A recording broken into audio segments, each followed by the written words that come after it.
السلام عليكم ورحمة الله تعالى وبركاته. أحبتي في الله كم نجاجتو فيا بغنا جاجرات تاني كنا جاتا نبتي كبا فيديو هاري أولت دي بنيرا سنجرا هغرما فيديو هنا نولنترا في راكيا فيديو كي يارا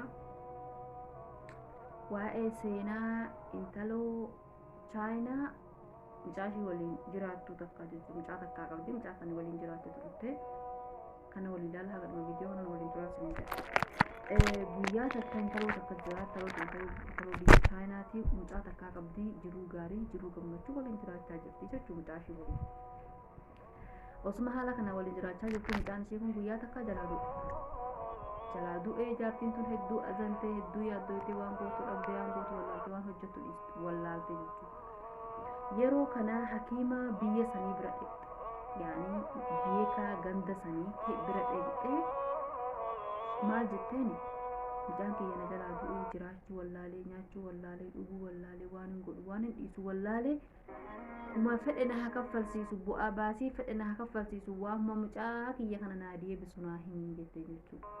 Awwala irratti namichi rifate gaafii akkanaa ishiin gaafachuufu ni ajaa'ibee jechuudha. Boodarra garuu okkee jedhee walii gale akka mucaan kun akka ishii deebi'u akka taasisu rakkoon qabu laafaadha jedhee jechuudha. Boodarra dura rifate malee yeroo kana maal jedheen habbatal kardal ka jedhamtu sani mana jedheen mana takkaa azanni isaan tuqeen biyeeni mana takkaa azanni isaan tuqeen biyeeni biyya chaayinaa kanarra deemanii suuqii fi diigottuu jedhee san booda mucaan keessii deebi'aa jedheen jechuudha. Jaartiin duraanuu waan kana soquuf wanni takka na aggadu hin jiru bu'aa baasii fedhe na kaffalsiisu ahamshee mucaan kiyya na deebi'u san booda nan kaffalaa jetteettiin jechuudha. Yeroo kana okkee jettee barbaada jalqabdee jechuudha.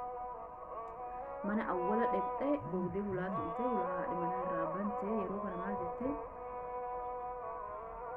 waan sinirraa barbaadaa jettee garuu osoo waan sana sinin gaafatin dura mana keessan kana takkaa azanni yookiin wanni nama gammachiisne sin mudatee biyya kaayee takkaa yaaddoytanii azantanii bultanii ooltanii beektanii hin jetteen jechuudha.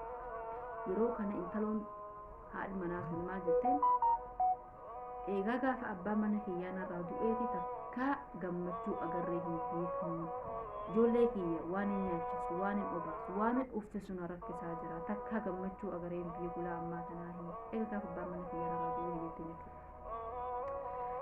Yeroo kana jaartiin tun rifattee boossee akka malee taate jechuudha. Hedduu takka rifattee amma maal gooteen birrii qabdu kiis keessaa baastee intaloo tanaaf hidhitee gargaartee inshaallah marraa lammaffaa yookiin marsaa lammaffaa dhufee sillaalaa jetteeni biraa deemtee jechuu gara mana ishiitii gaafuwan gara amda ishiitii ulaa lammaffaa dhaqxe akkasuma tumtee waa sanirraa barbaadaa osoo garuu waan sin gaafatin mana keessan kana takkaa azanni yookiin yaaddoo sin tuqxee biyyeettii fi takkaa azanni sin tuqee biyye kaahii jetteen jechuudha. Maal jetteerri haadhi mana kanaa eegaa gaafa abbaa mana kiyyaa narra dhukkubsateeti takkaa gammachuu agarree hin beeknu waan biraa dhiisi. Abbaan mana kiyyaa ciisaa jiru kun waan hin alaaja yookiin dawaa itti bituuf dhabee dhukkubsachaa jira rakkachaa jira. Saniif takkaa ila ammaa tanaa eegaa gaafa inni narraa dhukkubsatee gammachuu jedhamu agarree hin beeknu jettee jechuudha. Ammallee akkuma awwalaa san rifattee yaaddoytee waan gootu wallaaltee dolchiin qabtee gadichi qabtee hedduu takka boossee jechuudha.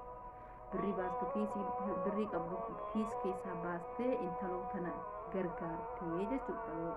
Jaarsi jala dhuftu tana deegtee akka alaaja bitattee abbaa mana ishiitii rabbi jala sababaa ta'eef akka ishee fayyuufi jechuudha. Amma intaloon tuni karaa ishii ittuma fuufuqqaate. Yaani barbaadu kaatee jechuun habbatal kardar san argattee mucaan ishee akka ishii deebi'uuf jechuudha guyyaa kanarratti. Yeroo hulaa bootaa dhaqxu hunda waan kanatti ishee mul'ata sanii gala. Amma intaloon muhammii yookiin waan ishiin haajaa ishiin baatee saniifuu dagatte haajuma ishii sanuu dagatte jechuun yaada nama gargaaruu namaa waliin azanuu nama qarqaartee namni ka haajaa ofii bahu taasisuu malee yaada mana ishii baate kaayoo mana ishii baate hakiim bira dhaqxee hakiim gara biraatti ishii ergisanuu dagattee jechuudha. Maaliifi nama bira agarraan yaanni ishii sun ishii madaan ishii sun dhiisee ishii kanamaatiif dhukkubsachuu kaate jechuudha. Waliif dhukkubsachuun akkana. Ammallee namni nama ofii olii ilaaluu osoo hin taane nama sii gadi meeqaatam akka jiru laaluuf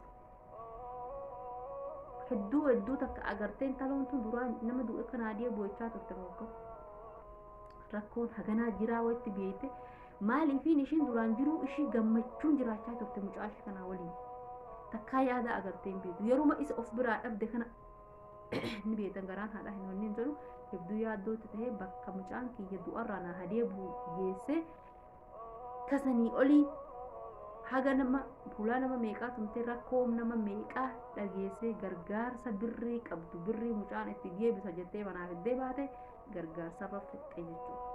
Nama gargaaruuf ammallee nama ofii olii ilaaluu qofa osoo hin taane nama naagadii meeqaatam tokko jira. Tama qabdu irratti rabbii kee galateeffachaa fayyaa qabdu irra rabbii kee galateeffachaa rizqii rabbii sii kenna irratti rabbii kee galateeffachaa aafiyaa rabbii sii kenna irratti rabbii kee galateeffachaa rabbii keenya galateeffachaa warra jiran kan addunyaa taasisu seenaa kanarraa akka baratan abdii qabaa inshaallah. Hagadhuma viidiyoo kanaa warra na waliin turtan galatooma shukuraan isinin jedha hedduu ulfaadha sabskiraayib laayikii godhuu hin dagatinaa waa takka sinirraa hin fudhatu sinirraa yookiin hin hir'isu sinin jedha. Namni nama guddate qofa guddisuu osoo hin taane kareefu guddachuu yaaluu guddisuuf yaalaa kuba haadhee ilmoo ishii kunuunsitee bakkaan geessanitti walumaan yoo wal kunuunsine wal gargaarree huma qabnu huma dandeenyu wal cinaa dhaabbanne irra afdalis ni jedha hibbatii fillaa shukraan lakum haga viidiyoo kana fakkaatu wal agarutti naaf kadhatoomaa sin jedha. Ammallee warroonni uffata barbaadanii yuutuubaan tiktookiin telegiraamaa sanii maxxansaan jira.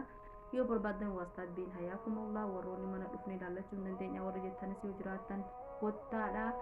Yeroo guddaa karaa tiktookiin malee yuutuuba kan biraan hagaraadha hin jiru.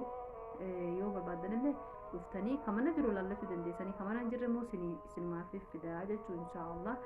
Akkasi kana fakkaata viidiyoon kiyyaa hedduu takka sin galateeffadha warroonni ilaa yuutuuba kana eegalerraadha ammallee na waliin jirtan shukran min qalbii shukran lakum isin jedha ammallee akkan waliin turtan abdii qabaa dogongoran qabullee qabaadhe akka sirreeffadhu naaf himaa isin jedha bakka dogongora kiyyaa maaliif namni dogongorra hin jiru namni yeroo waa takka dubbatu beekumsa qofaa qabaatee osoo hin taane yaani haamilee walitti horuu huma dogongora jiru la wal sirreessu huma akkana malee aniin tu beekumsa qabaadhe yookiin kitaaba ani amarraa dubbisku kitaaba afaan arabiffaa jechuudha.